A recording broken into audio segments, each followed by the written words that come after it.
Hello everyone, this is lecture 25 of the subject analog circuits. In this class, I am going to discuss the remaining part of the frequency compensation, introduction of op amp, ideal op amp and different configurations of op amp. So, in the last class, I was discussing this frequency compensation, but that was not completed. Now, this frequency compensation, it is used to stabilize the amplifier, and especially it is required in multi-stage amplifier like 2-stage and 3-stage, where we get comparable poles and zeros. That is great threat to stability, right. So, to stabilize the amplifier, to stabilize the circuit, we use this frequency compensation. One of the frequency compensation technique is the Miller compensation. So, in Miller compensation, what happens? The dominant pole moves towards the origin. For example, let us say that there are two poles like this. The pole nearest to the origin is called dominant pole. This one is the dominant pole. Let us say the frequency of the dominant pole is omega p1, and this one is your first non-dominant pole. Let us say the frequency of the first non-dominant pole is omega p2. So, for the circuit to be stabilized, this dominant pole, it should move towards the origin. If it is moving towards the origin, then what happens in the gain plot, in the gain response, when the dominant pole moves towards the origin, then your gain crossover frequency, it will become less than phase crossover frequency. The gain crossover frequency is the frequency at which the gain plot, it crosses the 0 dB line, right. And to further improve the bandwidth, this Miller compensation, what it does? It moves this first non-dominant pole away from the origin. So, this Miller compensation, the outcome is the pole splitting. What is this pole splitting? After using the Miller compensation, now the dominant pole will moves towards the origin and the non-dominant pole, it moves away from the origin, right. Due to this, the first thing which we are getting, that is the stability, and the second thing, improvement in the bandwidth, fine. Now, that is the result of the Miller compensation. If the dominant pole is moving towards the origin, it means that the frequency of the dominant pole, it is reducing, and if it is happening, it means that we are moving towards the stability. Now, see how this dominant pole, it moves towards the origin, and how this non-dominant pole, it moves away from the origin, that we need to understand. So, to understand it, let us take the example of 2-stage amplifier. The gain of the first stage is AV1, the gain of the second stage is AV2, right. And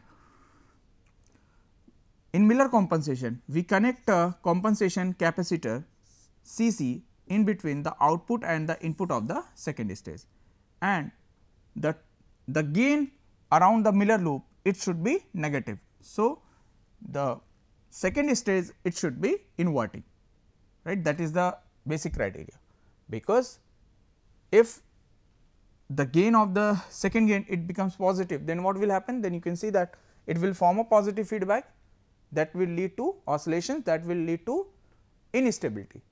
So, for stability, the Miller loop should exhibit the negative gain. It means that this particular loop, it should exhibit the negative gain. That is why the second stage is the inverting amplifier here, right. And this is the compensation capacitor Cc. So, in Miller effect, what happens?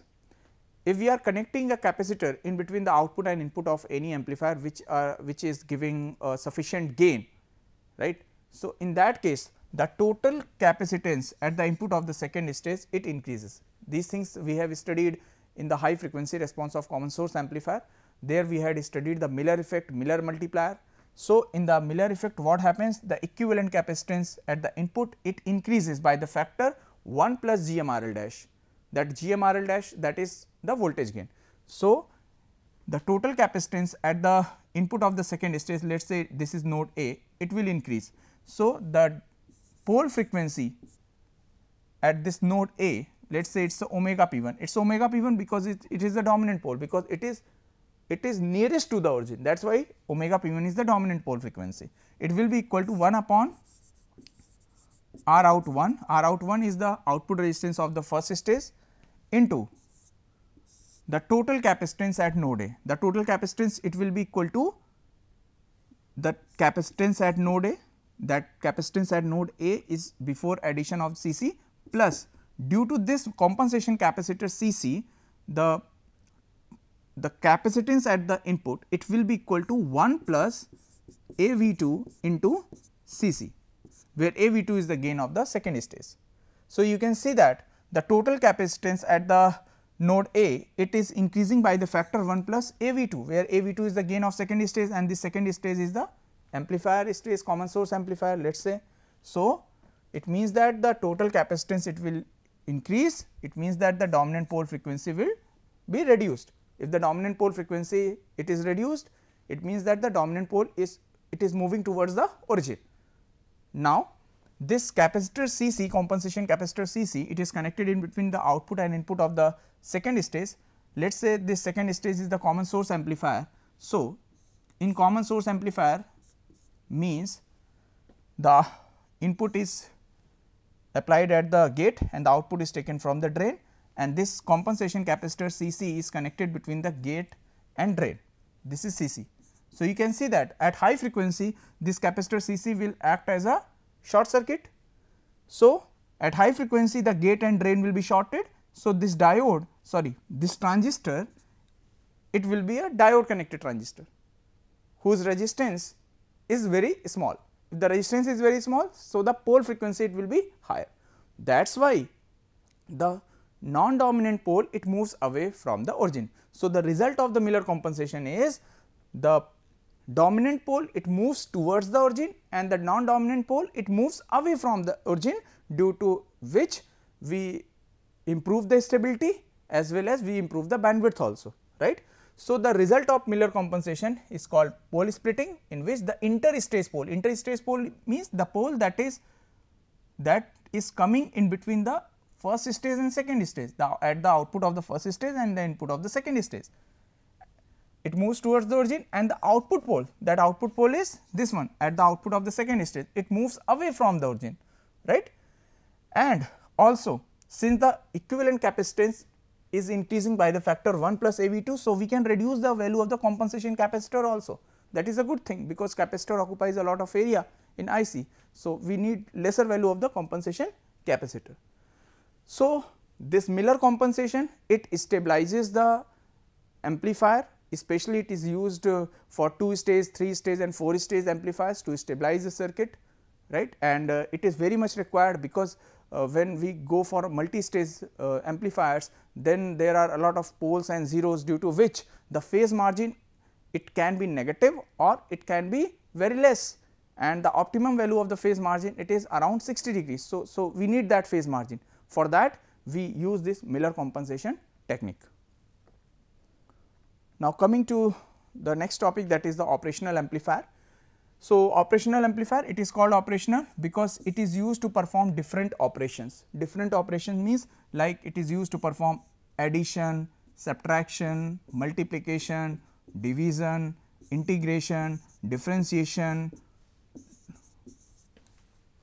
to take the log of the input signal, to take the anti-log of the input signal, etc.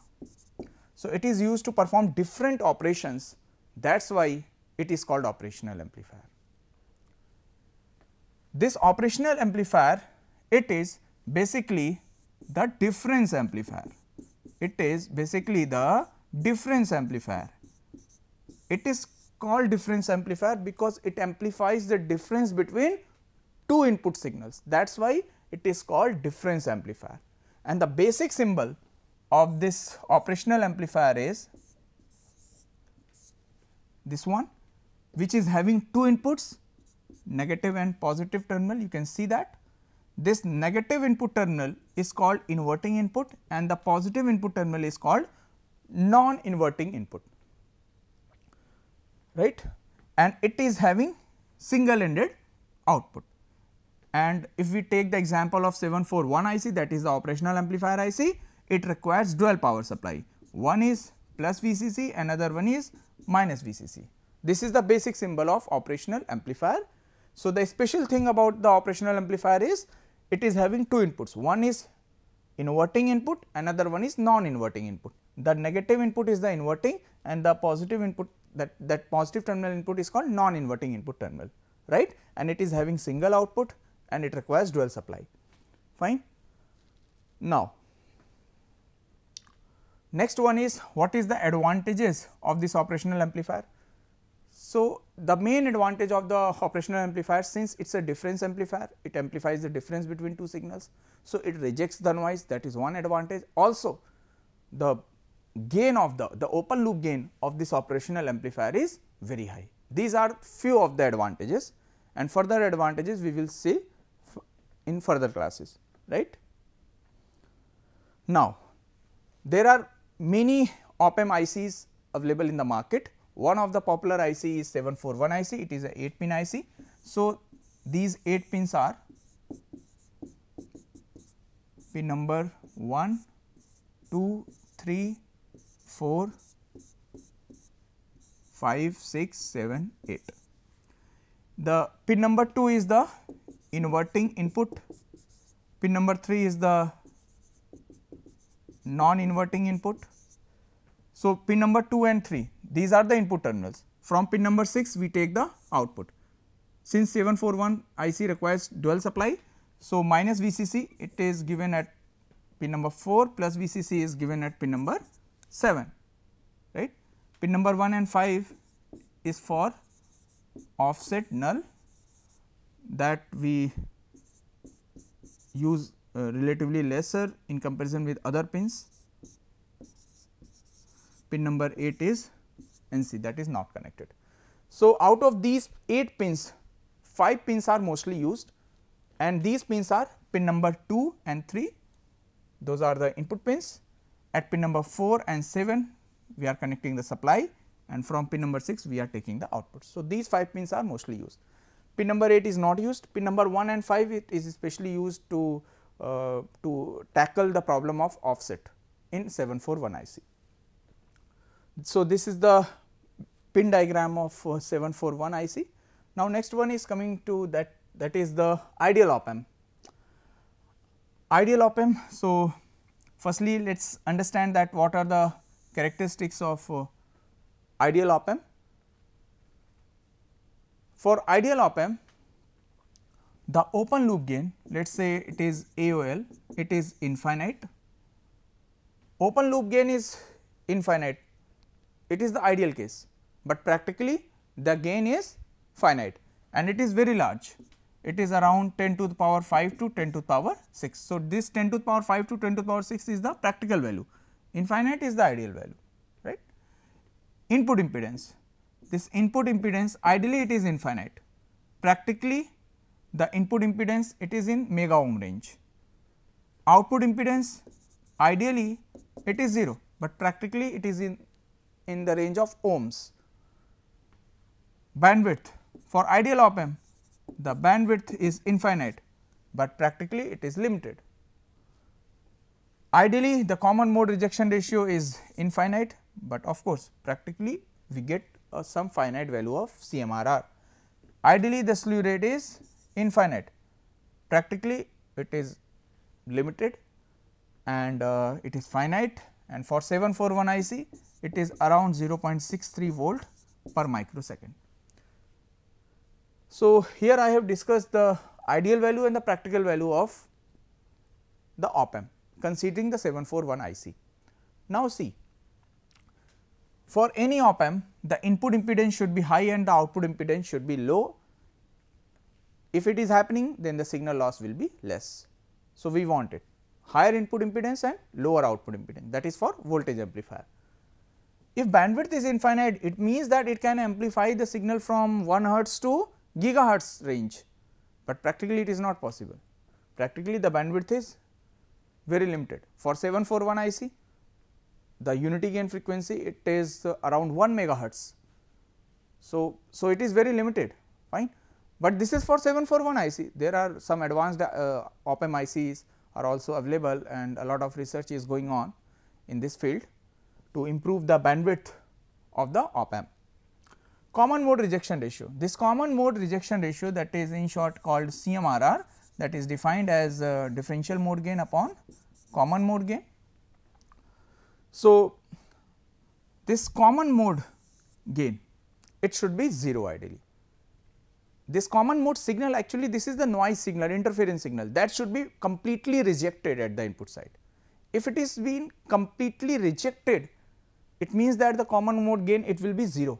So, in that case CMRR will be infinite. So, CMRR is infinite, that means there is no effect of noise, 100% noise cancellation is occurring, but practically it is not possible, but we try to get higher CMRR.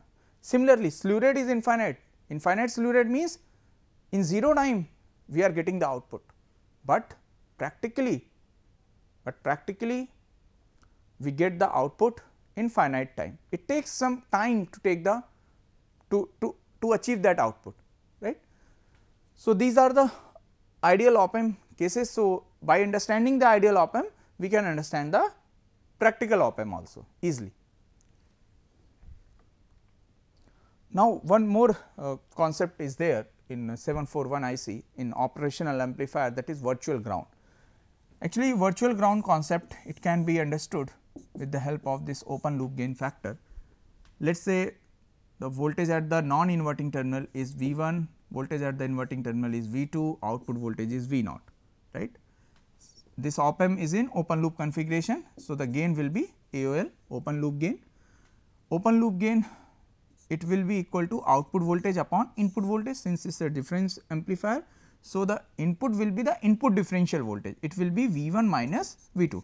Now, see, if we consider that this is the ideal op-amp, it means that the open loop gain is infinite. So, if the open loop gain is infinite, it means this denominator will be 0. If the denominator is 0, it means that V1 will be equal to V2. It means that the voltage at the non inverting terminal, it will be equal to the voltage at the inverting terminal, right. And we say so when we consider ideal op-amp, when we consider the open loop gain is infinite, when we consider the open loop gain is equal to infinite. Now, virtual ground means if we connect the non inverting terminal to ground, that is the physical ground, then the voltage at the inverting terminal, it will be equal to 0 volt, because V1 equal to V2. This thing we will see in the inverting and non inverting configuration of op-amp. So, this is very important concept, virtual ground. And another important thing which we consider in op-amp design, that is the current entering the op-amp is 0, because ideally the input impedance is input resistance, input impedance is infinite. If the input resistance is infinite, it means that current entering the op-amp is 0. So, normally when we do the calculations based on op-amp, we consider these two things. The first one is the virtual ground, the second one is the current entering the op-amp is 0. By considering it, the calculations become easier, although these are the ideal cases, but even in practical scenario also it is up to a certain extent it is applicable. It makes the calculations easier, right. Next one is the open and closed loop mode of op-amp. Open loop mode and closed loop mode, it means that this is your op-amp, and if we are not connecting any feedback, then this is called the open loop configuration of op-amp. In open loop configuration, let us say the V1 voltage is applied at the non inverting terminal, V2 voltage is applied at the inverting terminal, output voltage is V0, the supply voltage is plus VCC and minus VCC. There is no feedback, this is open loop mode. Now, the gain in this mode, it will be open loop gain, that is AOL, it will be V0 upon V2, sorry V1 minus V2, V0 upon V1 minus V2. Now, see that how this op-amp reacts in open loop configuration. Since we know that the open loop gain, it is very high for op-amp, ideally it is infinite, but practically it is 10 to the power from 10 to the power 5 to 10 to the power 6. If we take the practical scenario, even in practical scenario, the gain is very high, 10 to the power 5 to 10 to the power 6. So, the point is that let us say if the input differential voltage, it is 1 millivolt and the gain is 10 to the power 5, then what will be the output voltage? The output voltage, it will be equal to V naught equal to AOL into V 1 minus V 2.